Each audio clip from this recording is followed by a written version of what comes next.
રાજકોટમાં અસામાજિક તત્વોને નથી પોલીસનો સેજ પણ ડર એવું લાગી રહ્યું છે, કારણ કે ચંદ્રેશનગર ચોકમાં પાનની દુકાનમાં લુખ્ખા તત્વોએ તોડફોડ કરી. બાઇક પર આવેલા બે શખ્સોએ દુકાનદાર પર હુમલો કર્યો, ત્યાં તોડફોડ કરી, કાચની બોટલ ફેંકીને દુકાનદાર પર હુમલો કર્યો. આ ઉપરાંત માલવિયા પોલીસ મથકમાં ફરિયાદ પણ નોંધાઈ છે. આ મામલે હુમલાની ઘટનાના સીસીટીવી પણ સામે આવ્યા છે, જે હાલ આપ સ્ક્રીન ઉપર જોઈ શકો છો. અને આ પોલીસને પડકારજનક સ્થિતિ છે, કારણ કે રાજકોટમાં લુખ્ખા તત્વો બેફામ બન્યા છે. પાનની દુકાન પર કાચની બોટલો ફેંકીને વિરોધ નોંધાયો છે. વધુ વિગતો સાથે સંવાદદાતા સની આપણી સાથે ફોન લાઈન પર જોડાઈ ગયા છે.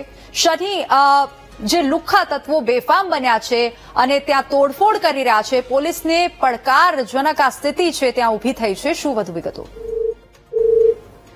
કેસના વાત કરવામાં આવે, રાજકોટ શહેરમાં પોલીસનું ખોફ ઓસર્યું હોય તેવી ઘટના સામે આવી છે. રાજકોટના મવડી વિસ્તારમાં આવેલા ચંદ્રેશનગર વિસ્તારમાં એક દુકાન ઉપર અજાણ્યા શખ્સોએ કાચની બોટલોના ઘા કર્યા હતા.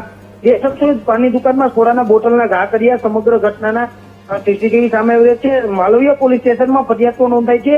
પરંતુ આવા જે અસામાજિક તત્વો છે, જાણે પોલીસને ચેલેન્જ ફેંકતા તેવી રીતે ઘટના છે તે એક બાદ એક સામે આવી છે.